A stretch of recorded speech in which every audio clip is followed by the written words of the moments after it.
Hello and welcome to another edition of the Villa Vision podcast. Following our 7-2 dismantling of Liverpool at Villa Park this evening to make it 3 wins in 3 in the Premier League, we've decided to film a spontaneous Q&A. This is due to being inundated with questions from our Twitter followers and just wanting you to get involved in the conversation.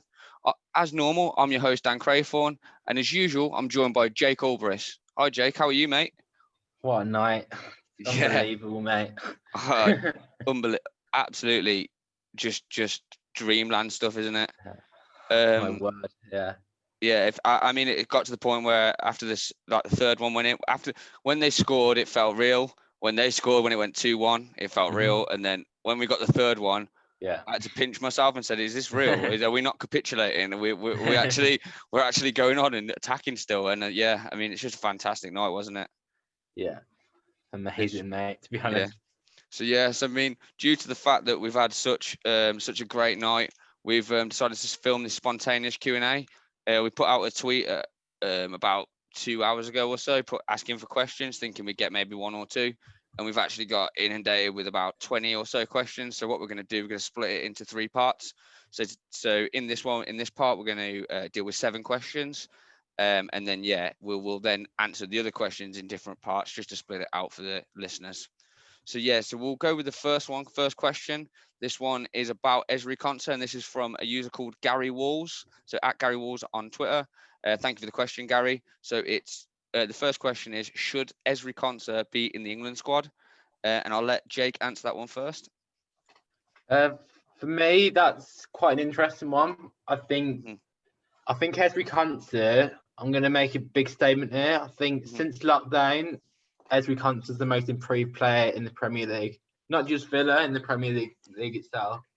He's been, I don't want to swear it, but he's been amazing. Like, for the last, is it 16 games we've played since lockdown? I think 10 last season, 6 this year. Konsa's played all the league games. I think 1 in the cup. Yeah, he had to come on against Stoke, didn't he? Yeah, he came on at Stoke. Excellent in all of them. Like, not put a foot wrong. He just got this innate ability just to be so composed in every situation. You do like he didn't panic. Like you don't.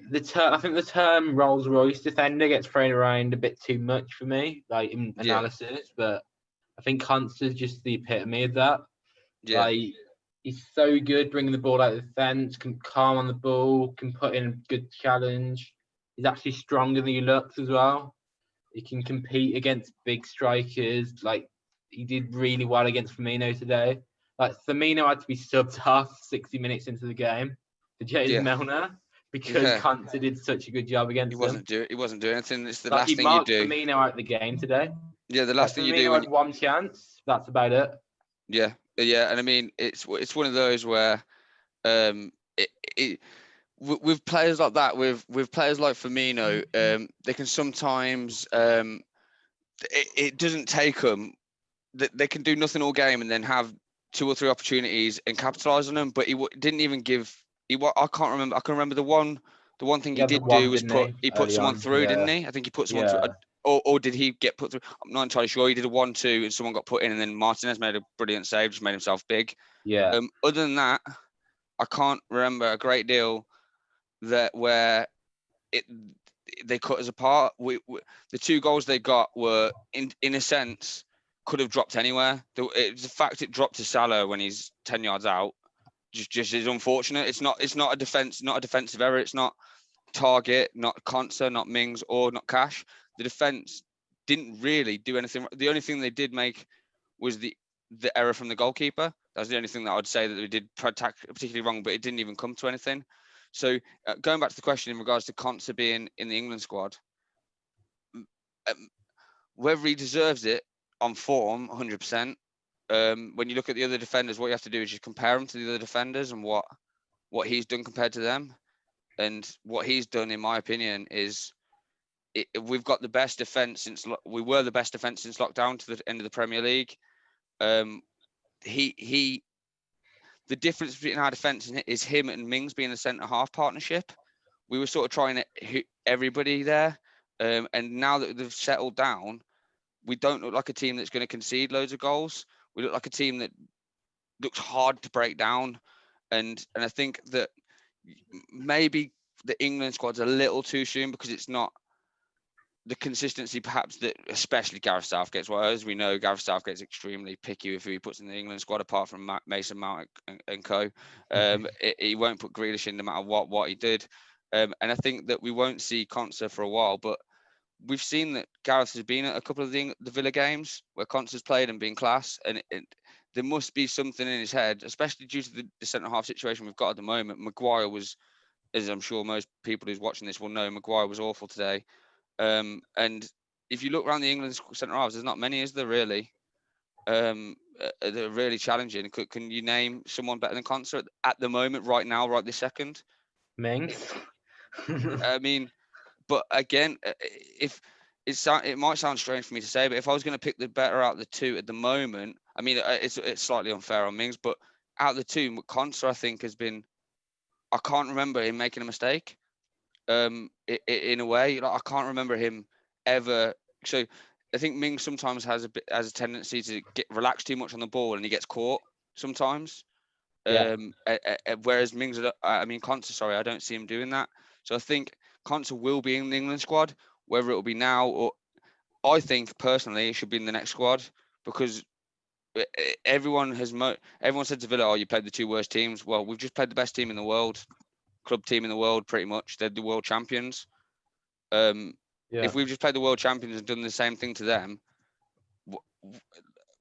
who else could stop? Who else is going to be better at going forward than them?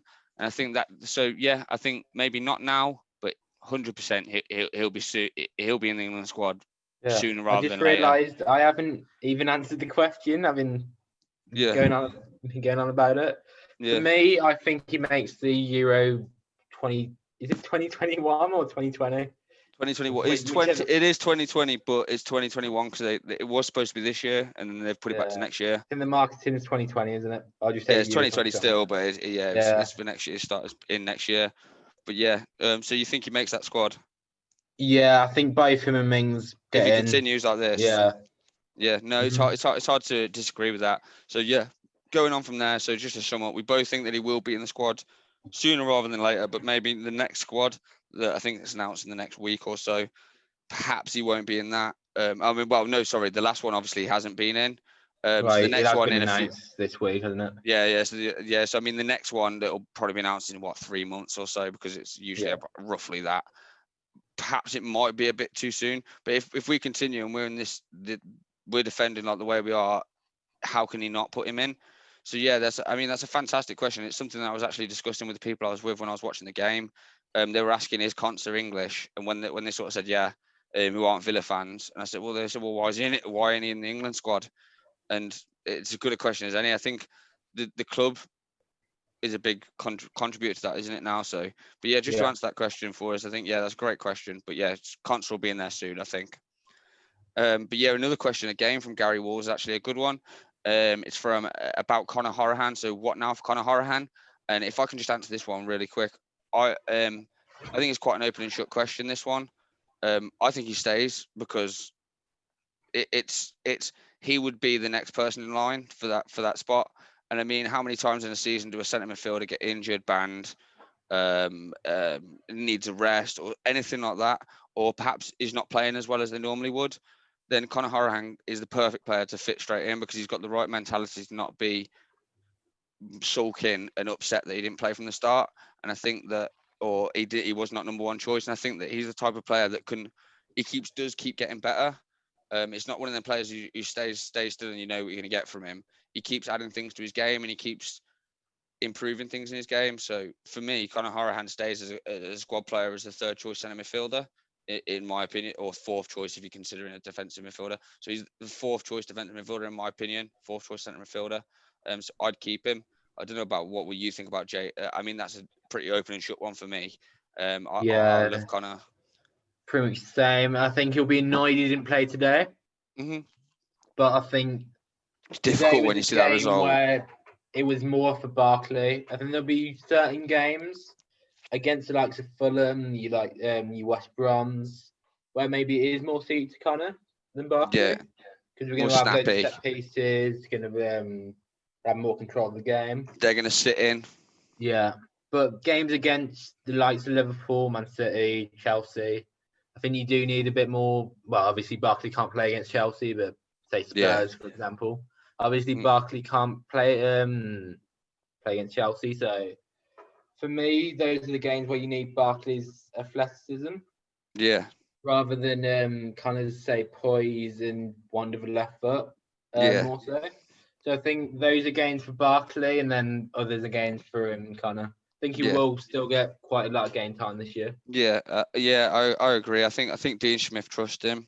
Us as fans all trust him. There's no, you don't see much hate for Conor Horan because no matter how he plays, he still comes up with a return for assists and goals every year. No matter what, he's one of them players who he makes things happen. He's always in the right place at the right time.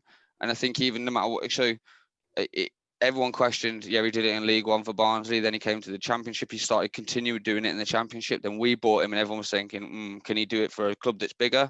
And in all credit to him, he has. He's become even better. And I think he's one of them players that won't sulk. He won't moan. When he's given the opportunity the next game, we'll see the best Conor Horan. And I sort of knew this was going to happen on a previous one. I knew that they were going to start Barkley because Barkley doesn't come to a club like us not to be first choice. So I knew this was going to happen, which was surprising. We're top tier in the Premier League. What do you mean? No, but I mean in the sense of he wouldn't drop from a club where the club that's just spent how much on like 100 million on one player. So everyone moans at us about spending money on players, but if you talk about centre half and the goalkeeper for Liverpool that we've just beaten today, it's fair enough Alisson didn't play, but if you talk about that, that's 160 million a minimum. I think it's slightly more probably between the two of them. Right, in terms of value, they got Gomez cheap because they brought him as like a 19-year-old. Oh no, so no Van Dijk and Alisson. So Van Dijk and Alisson. I thought you on about Van Dijk and I think that we get a lot of stick for spending money and stuff. And we didn't spend anywhere near as much as what Liverpool have assembled that squad with, and anywhere near. And I think that any excuse that they give for it being a second squad is just nonsense because it's Diego Jota. They brought someone in who's 41 million, and it's not like they're replacing him with some kid. So yeah, I mean, Conor Horan should stick in this side. I don't think they'll let him go because he is the next person in line. If McGinn or even Douglas Luiz or Barkley do have a problem or an injury, he'll be the next in line. So again, Conor Horan stays for me. I'm going to call you out on something, Dan. We've getting a few comments saying about how you say McGinn weirdly. You say McGinn instead of McGinn. McGinn. Oh, it's McGinn. I think it's just my love for gin. That is, mate. Just and you say the gin like weirdly. Oh, it's just my love for gin. Comments about it. Oh really? Oh yes. I'll change it for McGinn from now on. But I think McGinn sounds alright. I think it's because it sounds fine. But... the first game of the season when we signed him, we were playing. We played. Was it Reading at home? I think it was. This was in the Championship. Who did we play? It was. I think it was short Reading. And we beat him in the last minute with Bjarnason. And when we were on the train on the way home, I know it's Wigan, mate. It was Wigan. We beat 1-3-2. And we scored in the very, very last minute. Bjarnason header or something silly. Yeah. And as we were on the train home, everyone was saying we've got McGinn, not McGinn. No, McGinn. They were saying we've got McGinn, and that's why I've always had it. But yeah, I'll take on the chin. And I'll try and stop it from now on. You can call me out on that from now on. I'll even put the Scottish accent on next time. But yeah, So that was again great 2 questions. Thank you, Gary. I hope you liked our answers. We've tried to answer them as full as we can. So yeah, thank you for that. Make sure you get them in whenever we do one of these. So yeah, we'll move on to the next one, which is a bit of a mouthful of a question, but it's a very, very good one. This is from Kevin Wright. So he's actually got 2 questions for us. So they're very in-depth ones. So is the lack of fans a blessing for the team? Now they're more able to express themselves and play to the pre-match brief and hear the on the sideline instructions from Dean Smith and co. I'll let you answer that one first, mate. Yeah, weirdly enough, I was having this exact conversation when I was watching the game in the pub. Right. Was he a Man United fan? Yeah, he's a Man United fan who's saying how the games are actually like more entertaining without fans. Right. With the fans, though, there's a statistic where with fans in the ground, a lot more fouls are actually committed, Right. and then without fans, the game's a bit more free flowing, which is why we're getting so many goals. Right. So I kind of do agree with the thing of is it better without fans? Is it a blessing for us? But Yeah. only from a football point of view. From a Yeah. purely like football in terms of the quality of the game, I actually think the quality of the game is actually a little better. Spectacle. Yeah, because the players can play with a bit more freedom. Yeah. There's not But the in groans terms when of you misplace a pass. yeah. But in And terms of the actual like atmosphere and everything surrounding the game, obviously you need fans back in as soon as yeah. possible. Because that is No. football. Like fans are football. Yeah. And I think in terms of us, I think it benefits us away from home. I think it benefits us away from home, but I think with the roaring fans behind us, we're always more dangerous. So the problem is that people are watching us this season, comparing it to last season, and seeing how we performed when after lockdown and stuff, and seeing it like that. But that's it's too simple of a way to look at it, because we improved the way we defended and we changed the shape. We changed our defensive shape in that lockdown, and that's what's changed it. It's not having the fans there. And I agree in some extent. Is the lack of fans a blessing for the team? I agree in the sense of when we're trying to go forward and say we try and play a killer pass, or that pass that splits the defense open and it goes balloons out 70 yards into the stand, there's no one there to moan at that player to stop him from then trying it next time. Now, I think that's the benefit we have. They're more able to express themselves 100%. I agree with that. Play to the pre-match brief and hearing the sideline instructions, I don't think the lack of fans makes any difference to that, because you'd be able to hear the sideline instructions. You'd be able to hear the sideline instructions anyway. I mean, it's because of the levels. I mean, if anyone's ever sat level and they're sat near the dugouts, you can hear sort of the manager shouting. You can genuinely hear it. So I don't think that's the case. But in regards to allowing them to express themselves more, perhaps that's the case. But again, I think it's just the fact that we've got better players. I mean, we don't look at the team now, and I mean, even to the point with Trezeguet looks like a different player, and I think the fact that we look at that team now and that's the team that we've got, like it's a different team compared to what we had last year. We've got pace, confidence, and they look like they want to do something. So yeah, a great question. So yeah, I do think it's a blessing in some ways, but in regards to playing to the pre-match briefing, I don't think that affects it at all.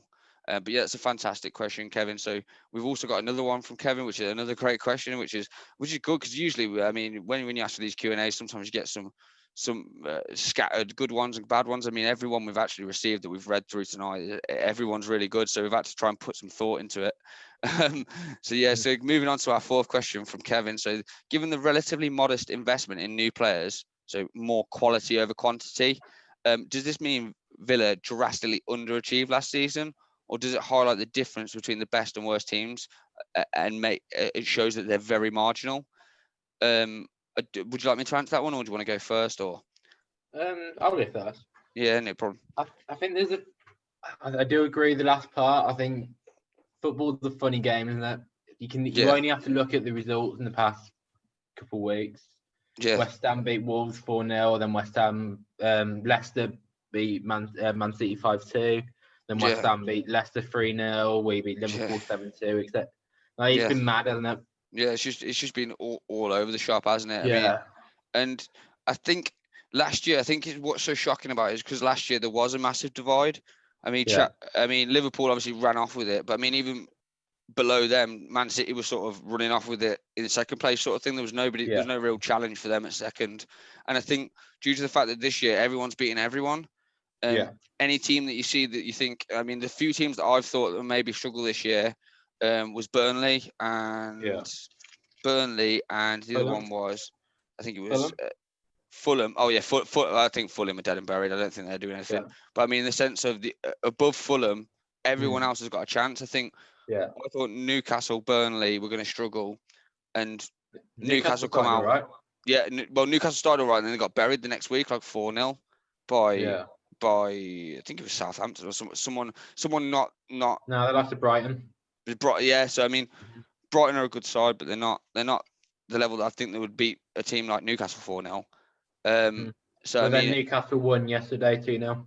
yeah, No, yeah, 3-1. and I think They beat I think Burnley 3-1 yesterday, didn't they? exactly that, and that's what I mean. That's why I found it's hard to predict what these results are going to be. Anyone who would have looked at the results today would not have picked the 5 result or put accumulate. If anyone guessed the results today in an accumulator, they deserve every penny that they've got because they're just if anyone won a bet today, hit me up and give me the winning lottery tickets for next week. 100%, because you're actually supernatural, because it's just you could not predict that. I mean, I'm a diehard Villa fan, and I'm one of those that are really optimistic. And I was going into the game thinking, oh, they haven't got Alisson, they haven't got Mane. They're thinking we might have a chance, but you never dream of it being like that. And I think, yeah, and I think I think that I agree that the difference is becoming smaller. But on their day, it's one of those that Liverpool, there's no way of denying it. However good we played, they weren't the same team that they normally are. And I think that Marcelo Bielsa actually summed it up, as much as I hate saying it. Marcelo Bielsa summed it up on Match of the Day yesterday when they played Man City, and he said for Man City to be better than Leeds, they don't have to do too much. They don't have to be near their best. They just have to do a certain amount. But for Leeds to be even just on a level with Man City, they have to play out their skins. And I think, so the difference in quality is huge. But in my opinion, from the top to the bottom, because you only have to look at last season, whoever was bottom spot, Norwich versus Liverpool. Sorry. There's obviously a Norwich beat Man City 3-2 with fans last season. Yeah, I shows how mad the Premier League is. Yeah, and that's what I mean. And I think that's the way to see it. It's not that the difference is the difference is smaller or whatever. It's the case of that anyone can beat anyone on a single day. Anybody, any team. On a bit of a tangent. What was the actual question? So yeah, so so does it highlight the difference between the best and worst teams that are very marginal? Yeah, cool. And I don't think they are very marginal. So that's the second half. The first half was, given the relatively modest investment, which I'd question at the start. It's not very modest in my opinion. There's not many seasons that Villa have come in and spend the amount we've paid. We've broken our transfer record 2 years in a row. 76 million we spent. Yeah, and last year, that's not including add-ons. Last year they make out that it was that we bought quantity over quality, but we were forced to. We couldn't. We had to split the money that we had over a certain amount of players, so we bought in 10 players or something for an average of about 9-10 million. So that you compare that to this year, we bought in an average of 9 million per player. So we permanently bought four players and bought one in on loan. So you split that now 70 or 80 million or so between those 4 players, and that's averaging almost double. So by definition, those players should be there or thereabouts, double the player of what we've just bought. Yeah. And I think when you compare them, you'd have to agree that is Barkley an improvement on who we bought last year in the Nakamba? All you have to do for me, the big comparison for me is Barkley versus Drinkwater. Yeah. Last season he signed Drinkwater online. This season he signed Barkley. Yeah, that's a big difference, isn't it? Yeah, and I totally agree. And I think we didn't underachieve last year. We did exactly what we hoped to do. And I think, in a sense, when you look back at that squad and you look at some of the starting lineups that we played, you look back and think, Christ, I wouldn't want that team now. Like it's frightening to look at them, and you think that we stayed up with that squad, and I think that's why people slept on us last year, in the sense of we had some really good performances and we didn't quite finish it off. So even on the opening day, we were good against Tottenham and we didn't quite finish. Eriksen come on and change the game, and I think we didn't underachieve last year. I think we did exactly what we should have, and I think that we just did it in a slightly more dangerous way than what we probably could have. I think with we some of the results positions we got ourselves into, winning positions against good sides, and then just squandered it, or we capitulated. And I think this year, I can't see that happening with this team. We've not got the same character. We've got a different character tonight, didn't we? Yeah, 100%. Every time we got challenged, when they got one, they got two, and you could have panicked. They could have sat back. They could have not attacked, but no, they went out. So yeah, I don't think we underachieved last year, and I don't think it. And I agree in the sense it highlights it's a marginal difference on the day, but if you played, say, the Villa versus Liverpool fixture that we played today 100 times, you'd get this result once or twice. Yeah. And I think that's not a knock on our players. That's a benefit of our players. That's a compliment, saying that they played out their skin. And and I think that's the team. That's what we can do. That's what we can do to teams. We could have had 12, and so a fantastic performance. So yeah, we'll get on to our next question, which does actually link into this, because we've obviously been singing the praises. So we'll move on to this one. So, do you think that we're getting ahead of ourselves this season? And we've won 3 out of 3, haven't we? So I think it's difficult not to get ahead of ourselves. And second in the Premier League. So we're against world champions, the world champions, and a side that have been turned over by almost everybody that they've come up against. And we made them look. And I mean, everyone can point at maybe 2 players, but Alisson, none of those I can think of that Alisson would have got that. Is there any all of the goals we scored that they wouldn't have he wouldn't have had a chance with? The last one, because Adrian mistake for the first one, wasn't it? Oh, it was the first one. Yeah, that's the only one. That's the only one of the bit. But you can blame. I mean, you can blame the foot. If we would have won 1-0, then yeah, maybe the point and say it's Adrian's fault. But what about the other 6 and the other 5 chances we had? And I think before today we could have excused people for saying that we're getting ahead of ourselves, because we're 2 games and they are both bottom of the league. But when you go out and perform and against a team like that and put in a performance like that, I think no, we're not getting ahead of ourselves. This team, we've got Villa back for real. We've got the side back that we wanted for real, and all of them actually want to play for the team. And yeah, I'm just finally proud again to be a Villa supporter and hold my head up high. Wearing my shirt today when we were playing, it's just a strange feeling. So yeah, it was just I don't think we're getting ahead of ourselves at all. So we'll just link that on to the next question. So that's from Mr. May. So we'll just make this one fairly quick. So we'll just give a quick prediction. Where do you think we'll finish at the end of the year? We're going to win the league, mate. It's optimistic, but yeah, you happy with that? You happy that we're going to win the league? So my serious answer is about 10th, 11th. Well, I'm going to go a little bit higher. I'm going to go 8th. 8th? Wow. Yeah, we're going to miss. Not in the sense that we're going to be in the European.